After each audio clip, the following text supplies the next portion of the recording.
Well, we finally got through it. At least the video we've been trying to do for a while now, without getting blocked by test bench drive failures and stutters and Wi-Fi cards causing problems with GPUs, and then driver launches and releases coming out mid-driver testing. So here we go. We finally can talk about how well NVIDIA drivers have been aging with the 50 series cards, because this has been like the series of unfortunate events for NVIDIA as far as I'm concerned with the 50 series. And the drivers, well, we'll talk about it.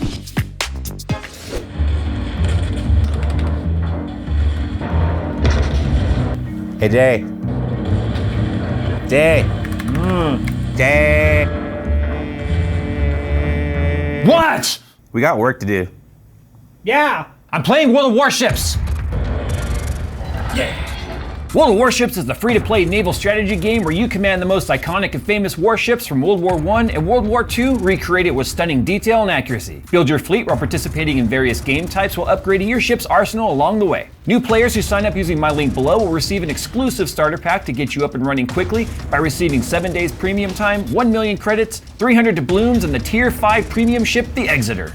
So what are you guys waiting for? Start sinking ships with World of Warships by heading to the description below and getting your freebies. With all the discussions going on about NVIDIA drivers just kind of being complete trash, I want to talk about a couple of things. Before we get into the results, one, I did some digging, and I spent a lot of time digging, trying to find definitive evidence on whether or not NVIDIA is truly using AI development, like AI coding, to create their drivers. And as far as I can tell, that's not the case, but they're using AI for certain components within drivers. So I can't say whether or not these drivers are AI coded or not. And I know that that's kind of been the meme going around, that NVIDIA's just kind of gotten rid of their driver dev team and moved over to AI coding. Like I said, I can find evidence that certain parts of the drivers are utilizing AI created coding, but not all of them. So I don't have any definitive evidence to the fact that people are saying it's AI drivers. But that doesn't mean that a lot of the driver isn't being somehow coded by AI, because even the CEO of Microsoft apparently publicly stated that like 30% of the code for Windows is actually coded by AI. That I believe, given all the crap that we're seeing happen right now. Fun fact, I'm gonna divert a little bit here. Microsoft has still not acknowledged that the whole SSD controller dropout problem is really happening. And then I was actually emailed by some folks at Microsoft going, hey, can you give us more information? We haven't heard about this. And I'm like, okay. Anyway, moving on, let's just go ahead and talk about some of the testing methodology here. We use 5090 and 5070. I wanted to see what happens with the top of the chart.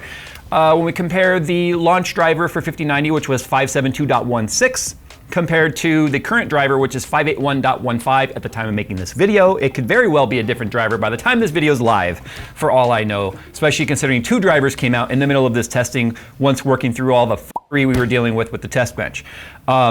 But it is a different compared driver when we compare the 5070, because obviously that came out later, which was a later driver. So the 5070 was actually a 572.70 compared to 581.15. Now all of the drivers are unified at this point because the entire stack has been launched, with the exception of any of the super cards that might come out. So 581.15 is the same for the 5070 and 5090 moving forward. And this is being done with our traditional test suite that we came up with, which is Speedway and Time Spy Extreme for some synthetics, F1 2024, Black Myth Wukong, Borderlands 3, Horizon Forbidden West, Avatar Frontiers of Pandora, Cyberpunk 2077, and Stalker 2. This is gonna grow. We're probably gonna drop, to be honest, we're probably gonna drop Stalker 2, only because it's a title that's actually not allowing us to test certain cards now under certain VRAM amounts, which is a real reason. It should be nothing more than a result that says, will it run, right? Because we found that 8 GB cards legit will not run on that title at like 1440 or higher. So something worth mentioning or talking about in the future. All right, let's go and talk about some of the percentage changes, shall we? These are obviously 3-run averages. Let's go and talk about Speedway. Okay, spoiler alert. The 5090 pretty much lost performance across the board. Okay, just across the board, lost performance. We're putting up our full chart just so you can kind of see if they traded places with anything. Because here's the thing, if a card loses 5, 6, 7, 8%, it might trade places with something on the tier, right? But we have a full percentage change chart, which will give you a really solid picture of the percentage changes. But anyway, Speedway, the 5090 lost 1.1%. So it went from a 14,412 to a 14,254. 1.1% really is quite honestly within margin of error, but here's the problem. We do run averages and every run was lower than the previous runs. So that is a tangible real loss in performance. It's not just, it would be within margin of error or run variance if a couple of the runs maybe were say faster and then some were slower, and then it just averaged out there. No, they were slower. Every run was slower than the previous run back in February when the cards launched. In Time Spy, 25,451 down to a 25,067 for a 1.51% loss. F1 2024, where our averages went from a 153.3, and we'll talk about 1% and 5% lows in a second here, but we went from a 153.3 in 4K down to a 149.3 for a 2.61% loss. In 1440p, it lost 0.12%, not anything crazy. 245.3 versus 245. It lost 0.3 FPS, which obviously is a 10th of a percent or a 12th of a percent. And then in 1080p, it lost 2.1%, 308.6 to 302.1. Black Myth Wukong lost almost 4%, 85.6 to 82.2 in 4K. It actually lost 5.69% in 1440p, 126.5 to a 119.3, and 5.38% in 1080p by going from 159.8 to 151.2. Again, 5% and above, that's well outside run variance. That is a tangible, realistic loss in the title through driver behavior. That is crazy. Okay, moving on here, let's talk about Borderlands 3. Kind of a wash in 4K, 172.7 to 172.1 for a third of a percent. 287.6 to 281.1 in 1440 for a 2.25% loss. And then we lost 1.25%, 373.6 to 368.9 in 1080p. Horizon Forbidden West, 120. This is actually interesting. It was the only title that the 5090 saw any positive, but the positive is so small, it's not even like measurable. Like for instance, a 122.4 to a 122.7 for a 0.25% uplift in performance. In 1440p, 168.4 to 171.6 for just under 2% of a performance uplift. In 1080p, 2.5% uplift in performance. Avatar, a 1.5% loss, 113.5 to a 111.8. In 4K, 1440p, 190.5 to a 190.4, so 0.05%. That is literally a wash.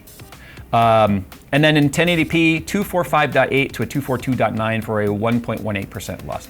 Cyberpunk has some pretty tangible loss. 60.2 to a 58 in 4K for a 3.65% loss. 121.7 to a 113.8 in 1440p for a 6.5% loss.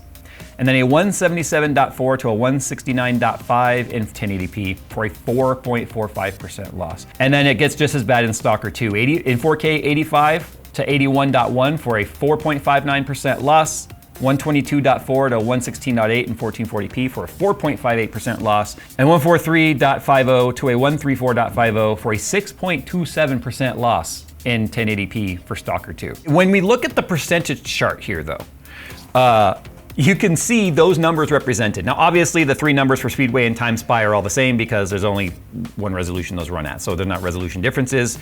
For chart simplicity, they're just all three runs are on there. So you can see it lost 1.1% in Speedway, it lost 1.51% in Time Spy. But look at that. Look at how much of the chart is in the negative. And look at that, Stalker 2 and Cyberpunk, as well as Black Myth Wukong, seeing tangible, noticeable losses in performance.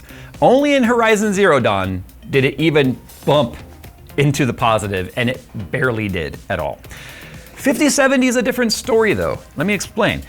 In 5070, it was definitely more of a rally, if you will. There was back and forth. So 5070 in 4K saw a 0.38% uplift in Speedway.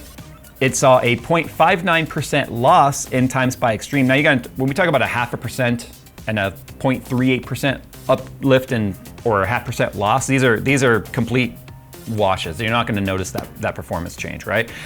In F1 2024, in 4K, we gained 2.39%. So from a 50.2 to a 51.4. I mean, they're very low numbers, right? 101.5 to 102.3 for F1 in 1440p, so 0.79% uplift. And just under a 1% uplift in 1080p from a 1416 to a 142.9. Instead of going through all the numbers on 5070 though, let's just look at the chart for the percentage losses, and you can see it's really interesting. It gained, pretty much all of its gains were in 4K, which is funny because in 1440p and 1080p, it lost performance everywhere with the exception of F1 24 and Avatar. Avatar, it gained 0.5% in 1440p, it gained 0.79% in F1 and 0.92% in F1 for 1080p. But look at Black Myth Wukong. It lost in 4K 3.61% for 4K. 1440p it lost 4.4% and 1080p lost 4.56%. Let me explain why those numbers are important. We've already talked about the percentage of generational uplift between 40 series and 50 series. Because 50 series is based largely on the previous process for 40 series, the real gains came from clock speed improvements, or more clock speed, not a lot, but more clock speed on average, and just kind of giving it a little bit of more of a CUDA core bump and some tensor core bump and RT bump with newer generation tensor and RT cores. So the fact that we lost nearly 5% when many of these cards generationally only saw between like 5 and 9% performance uplift tells us that you kind of lose like half of your generational uplift just through driver changes over time, which is kind of crazy. Now the rest of the test range anywhere from 2.3% loss in 1440p like in Cyberpunk to anywhere around the 0.5 to 1.5%. So 1%, 1.5%, not a huge deal, but the fact that it's consistently losing performance across the board by changing drivers, it's crazy because we've done this test multiple times in the past with like, we did with 30 series. I remember doing it all the way back with like 20 series. Heck, I did with a 900 series. And we saw that over time, a lot of games improved with driver updates, not lose performance. Because the whole concept is a lot of people are like, oh, planned obsolescence, planned obsolescence. NVIDIA slowly slows down your card over time, so you feel the pinch, so you want to upgrade over time. That sounds like a great business model if you're just like, let's do the whole Carney idea of cash grab and run. But that's not what they're doing. We've seen over time drivers increase performance over time, just through better drivers. This is not that. This leans heavily into the conspiracy theory of planned obsolescence and actually bolsters that idea by seeing this much performance drop across the board. But that's not where the story stops. What's interesting to me is if we take a look at certain titles here. So for instance, in Horizon Forbidden West in 4K, we actually saw, of course, a 122.7 versus a 122.4 with the averages. But if we look at the 95th percentile and the 99th percentile, it was a pretty big jump, at least a noticeable jump. So from a 92.8 with the older driver to a 97.5 for the 95th percentile. Now, a lot of people get confused by 95 and 99. We'll talk about what that is in a second. But our 99 percentile, or our 1% lows, went from a 79.8 to an 86. So we may not have seen an average FPS change with the newer driver, but we did see an uplift in performance from both the 1% and 5% low. So 95th percentile basically says 95% of your FPS will be that number or higher. That's what that means. And then the 99th percentile means that 1% of your FPS is going to be as low as that number. So 1 percentile just really is good to show like major stutters or major fluctuations in FPS and frame times, but 95 percentile actually shows a bigger picture versus 1% and 0.1% low. So that's why we don't even show 0.1%, we do 1% and 5%, basically on the advice from Gamers Nexus when he was helping us come up with our new testing methodology. But once again, if we take a look at Forbidden West in 1080p, again, we jumped from a 130.9 to a 137.5 for the 95% and a 108.6 to a 117.9 in the 1% lows. So that right there is enough for me to say, hey, maybe the averages aren't looking great, but if we can get 1% and 5% lows or the worst FPS to come up, like those percentage numbers, that's where the story really kind of lands. Like here's another, Forbidden West just loved the new driver in terms of 1% and 5%. So we went from 118.9 to a 126.9 for 95%, and a 102 to a 110.9 for 1% lows in Horizon Forbidden West. But it wasn't that way across the board. I mean, most of it kind of got worse too. So let's talk about F1 2024 1080p for a second. You can see our average went from a 308.6 on the old driver down to a 302.1. Our 5% low, or our 95th percentile, went from a 260.6 to a 257.1. We're talking about 3.5%. Not a whole lot, or 3.5 FPS, not a whole lot to talk about. But our 1% low, our 99th percentile, went from a 203.3 to a 168.4. So that's the wrong way, right? So that's why the title of this video is NVIDIA drivers are aging like fine milk, because they're rotting. And I don't understand why this is the case. And it's gotta mean something is happening in the NVIDIA's driver development team that it obviously needs help, because we have already seen with 50 series so many driver problems when it comes to various games crashing or losing of performance or just weird driver-induced problems, to the point to where NVIDIA was sometimes releasing 3 or 4 drivers a month for a little while there, trying to fix some of these problems. I remember the black screens that were popping up out of nowhere for people on 50 series. That was a driver thing. It's like the AMD driver team somehow migrated to NVIDIA and then just brought the NVIDIA or AMD craziness to NVIDIA. And then the AMD drivers got pretty damn solid with the 9000 series GPUs, like the 9070, 9070 XT, 9060 XT, all those have been great. Their run variants have been very tight, not this crazy swing where you can run 10 tests and get massive swings in FPS between run to run. They're extremely consistent. Now, one other thing to talk about too when it comes to drivers is 4090. So I had a 4090 in my system upstairs, and Phil has a 4090 in his system upstairs, and Adobe had been fine, right? When we talk about scrubbing through the timeline, rendering, just responsiveness of the app, moving the mouse around. However, with 50 series, we had heard reports, and a lot of people emailed me saying, hey, can you look into 50 series graphics cards, specifically 5090 and Adobe problems? Apparently even Adobe has recognized that, hey, there's something weird between NVIDIA drivers and the Adobe suite, where, heck, from my perspective, I use it mostly in Photoshop. And moving the mouse around, if I go in from like the canvas over to the menu, the mouse stutters and hiccups and it's really terrible too if you're trying to like crop and do things with the cursor as like a paintbrush, when it starts hiccuping and hitching everywhere. And then for Phil's experience using it in Premiere, he put a 5090 in because I said, hey, I need you to put a 5090 in your system because I need to validate and vet some of these claims that we're hearing. And didn't matter what version of Adobe he was running, he's on the latest version of Adobe actually, and he was on the latest both Studio and Game Ready drivers, trying both of those to see if it was a driver issue specifically regarding Studio versus Game Ready. The exports would just stop. They would just like completely stop and not notify you or tell you and just fail. And so he got to the point where he couldn't even export using the GPU on NVEC, which is one of the whole reasons why you would put a GPU to accelerate rendering, exporting, timeline acceleration. And when the card isn't working, a lot of people would use something like a 5090 or even a 5080 as a dual purpose, like, hey, it's a poor man's like professional card. It's not $10,000, 6,000 RTX, right?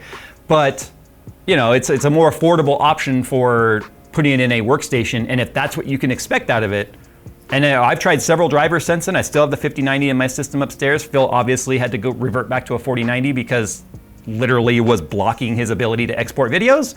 It hasn't gotten any better. I've been running the new drivers. It has not gotten any better whatsoever. So with that said, something's gotta happen when it comes to the NVIDIA dev team. Something's not right here. And I don't know if it's truly an AI problem and there's some learning that needs to happen, but the drivers, yeah, it's cottage cheese now. It's no longer milk. It is liquefied blue cheese. Sound off down below what your experience has been with the latest drivers. Have you noticed any weirdness popping up as time goes on? It's one of those things with new titles coming out. Sometimes you are forced to update the driver. Like for instance, if you wanted to play the Battlefield 6 beta when it was out, it was like, you must install this driver. And that's why a lot of the drivers exist, is as games come out, they have to be added, to the NVIDIA profile. Sound off down below what your experience has been with the NVIDIA drivers. Let us know what version you're running, what experiences you've had with the driver, and which GPU you're running. And include the brand, because they're not all created equal. What I mean by that is not all 5070s or 5080s or 4060s, they're not, between manufacturers, they're not equal. So you can notice weirdness between brands as well. All right, there you go. We finally got through this one. Now we can move on to something else. Find milk in a Phoenix summer day. Milk was a bad choice. I've always felt about raw milk like once, and it's just so. Yeah, I've taken a swig from a swig from a carton that was chunky milk. Have you ever had milk that's the consistency of cottage cheese in the sink, and it comes out looking like vomit?